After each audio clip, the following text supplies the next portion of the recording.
Just because your YouTube channel hasn't blown up yet does not mean you are failing. YouTube is literally the perfect place where you can fail your way to the top. I've been an AC contractor for about 8 years now, and about 9 years ago I started a YouTube channel that is called Mechanics for Non-Mechanics. Now right now we have about 600 subscribers, but for the first 7 years we had a grand total of 20 subscribers. That's right. It took me 7 years to get 20 subscribers. I dropped the first video in about June of 2015, and in May of 2022, we had about 20 subscribers. That's about 3 subscribers per year on average. But I had been learning some things along the way, like how to do keyword research and how to make your thumbnails and your titles better. And in around May of 2022, I started to want to take this channel and this YouTube thing a little more seriously and start posting more consistently. Now I had a few videos at the time which have since been deleted, but I did have one video, that initial video that I posted, that actually had thousands of views. I mean, it had 16,000 views. Now it took 7 years to get there, but I was thinking, man, if I could put out, this video was on how to change your thermostat, which I know as an AC contractor. I was like, man, if I could put out some more videos like this, maybe this channel could start to pick up some momentum. I mean, sure, I only had 20 subscribers, and the first video I put out was on a fisheye lens, right? That made everything look like a bubble. But I had learned a lot since then, including how to film a video, so I figured, hey, let's give it a shot. So in May of 2022, again with 20 subscribers, I started to get a little more consistent, trying to post once a week with helpful videos on how to fix things around the houses or other AC related videos. And actually a couple of those videos started to pick up some steam and started to get thousands of views. And so in May of 2022, I had 20 subscribers, but in September of 2022, just a few months later, I got up to 100 subscribers on that same channel. So since September of 2022 at 100 subscribers, I've been pretty consistent. And as of the filming of this video, which is February of 2024, we have 646 subscribers. Now, hopefully Mechanics for Non-Mechanics blows up one day. But even if it doesn't, YouTube is a great platform for you to share your gifts and your talents with people all across the world. Look, it is very discouraging when you're first starting out, those first 7 years where nobody is literally commenting. I had one video, again, that was actually getting some views, but only 20 subscribers. It can be tough at first. You may start to think, what's the point?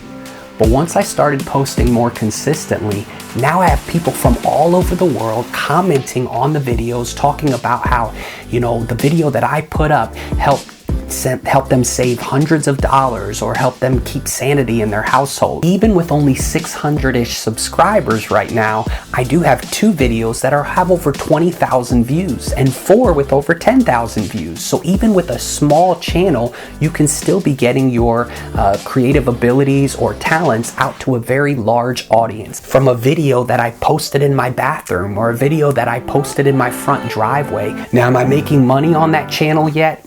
Unfortunately, no. But I believe at some point in the very near future, I am going to be making money. And so that also helps you to set goals and go after goals, which is another benefit of starting a channel on YouTube. And it can be fun to actually go for something again. When you're younger, you got different goals. Maybe if you're an avid reader, you have different reading goals to get to. Or if you're an athlete, maybe you have certain basketball goals or football goals that you want to get to. But as you get older, those goals and that fun of trying to go after a goal becomes smaller and smaller. I mean, I'm a 40-year-old bald man still chasing a dream. I'm a 40-year-old white bald man still trying to rap. And you know what? I love it. Look, when I go to social gatherings with my peers, they're excited about their daughter's dance rehearsal or a possible new promotion, and all those things are cool. I'm excited about those things as well.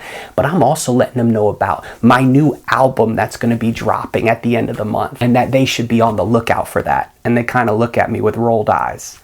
Don't give up. And some of them are excited, but I know the majority of them are probably thinking, bro, it's time to give up that little dream of yours. Personally though, I can't.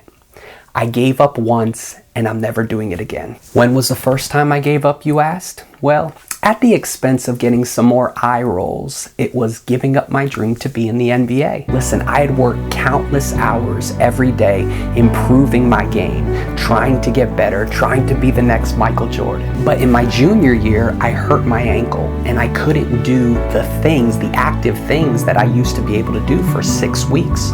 So I didn't know what to do. So I sat down at a piano and started to play and started to actually write songs from there. At that point, I switched dreams. I no longer wanted to be like Michael Jordan. Now I wanted to be like Justin Timberlake.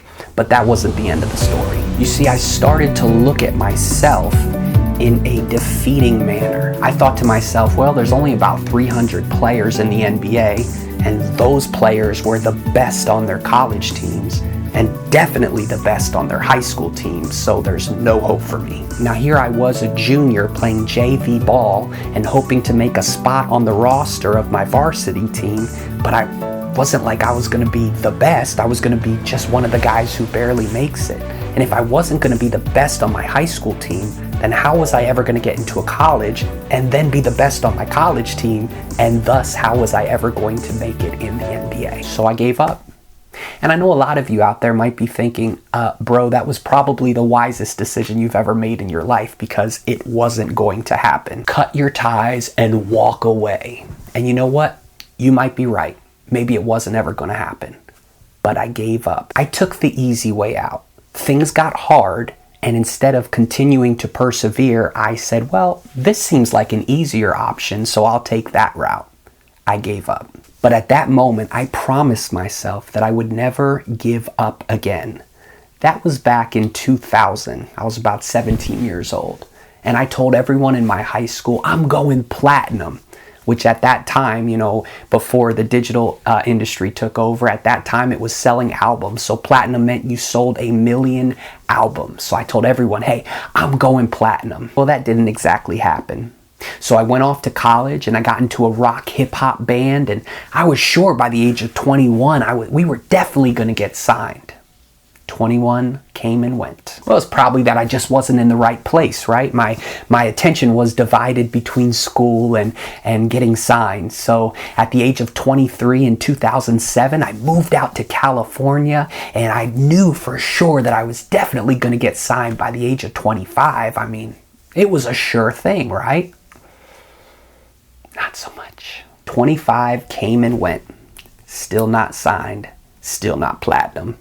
The good news is, though, I completely hit rock bottom and rededicated my life to Christ, but guess what? I'm still going to go platinum just as a Christian artist. You know, Jay-Z and Eminem didn't really hit it big till age 27, so that's when it'll happen for me, right? 27 went. Hello, 28. Still not signed. Still not platinum. And it's gone on and on like that for the last 23 years.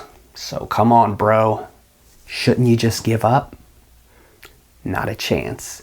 Because I believe that each one of those steps has brought me closer to the purpose that God designed me for. And if I give up now, it will have all been for naught. All the disappointments, all the failures will have meant nothing. So when do you give up? That's a question for you. For me, when they put me in the ground. I will die trying to live out the purpose that I feel like the Lord has set up for me.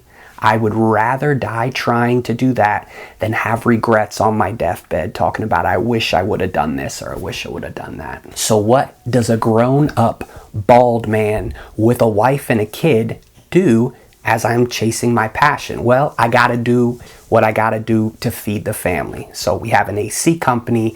That's what makes the bread. And in the meantime, I'm still making music on the side and trying to build a life of passive income. I have gotten so much better at making videos over these last 9 years, and you will too.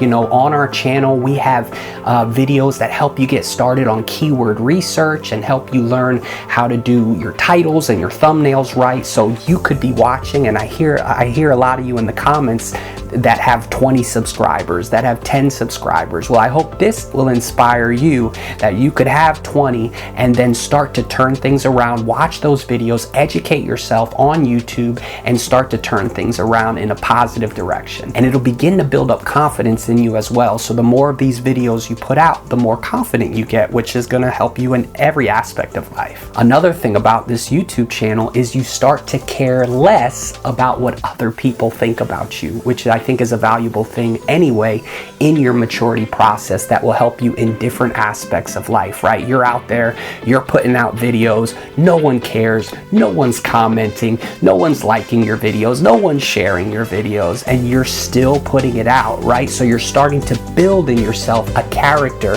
that is going to help impact every single aspect of your life, and eventually you will be able to share those experiences with other people and encourage them to do the same. The other benefit of YouTube is that you will actually begin to chronicle things that are going on in your life. So you can look back at different times in your life and see, you know, what was I doing on YouTube? What was I doing in my life at that time? What did I look like at that time, right? You can go back, and so there's that benefit as well. You can go back and see how you were handling things, how you were managing things in your life. And as you proceed and as you become more excellent in that particular category, you can say, oh man, this is what I used to do. Just like the old videos that I used to put up that now I'll laugh at and say, oh my gosh, I can't believe I didn't know how to do keyword research. I can't believe I was tagging things as juke when nobody's searching for juke. I can't believe I did that title or that thumbnail. And that now the videos that I'm putting at now,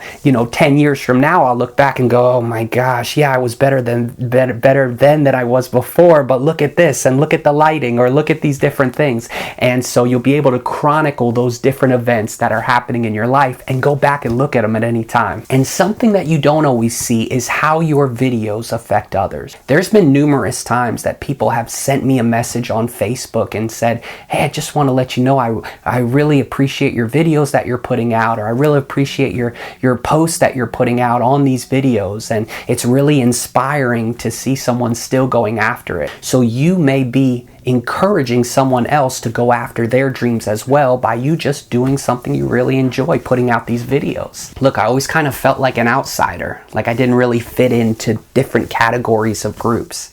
And maybe you're an outsider right now. But if you put out your videos, you could potentially encourage outsiders looking at you to unlock the things that are going on in their heart, to unlock the passions and desires and destinies that God has placed in their heart. Your words, your encouragement, your videos could be the key to unlock those people's hearts. But you can't give up. You know, a lot of you out there may be afraid. Look, everyone is afraid, okay? It's not being afraid that's the thing. It's what you do with those fears. You have to embrace those fears and still act, still overcome those fears, even though you have them. Embrace them and move forward. Feed me failure. Watch me grow. Now you go do the same thing and keep me informed of your journey in the comments section below. I love hearing about them. And if you want to take your YouTube channel to the next level, check out that video right there. That'll teach you how to make your channel explode. And we'll see you in the next video. God bless.